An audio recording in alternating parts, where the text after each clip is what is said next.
छत्रपति संभाजी महाराज का जन्म 1657 में हुआ था। ये वही समय था जब शिवाजी महाराज स्वराज्य स्थापना के लिए संघर्ष कर रहे थे। संभाजी महाराज का बचपन युद्ध और राजनीति के साये में बीता। उन्होंने कम उम्र में ही शस्त्र और शास्त्र दोनों की शिक्षा ली। संभाजी महाराज अत्यंत कुशाग्र बुद्धि के थे। वे संस्कृत, फारसी और कई अन्य भाषाओं के जानकार थे। उनकी रुचि साहित्य और कला में भी थी।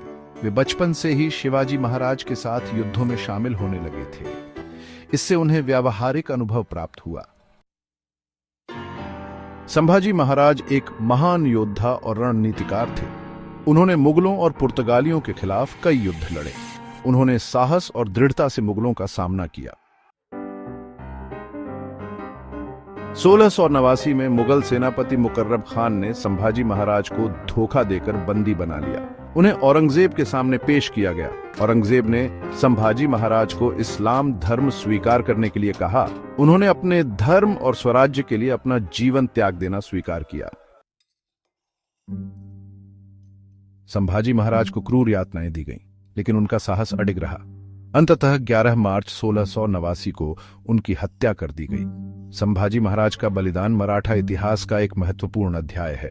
उनकी शहादत ने मराठाओं में स्वतंत्रता की ज्वाला भड़का दी। संभाजी महाराज साहस, त्याग और बलिदान के प्रतीक हैं। उनका जीवन हमें हमेशा प्रेरणा देता रहेगा।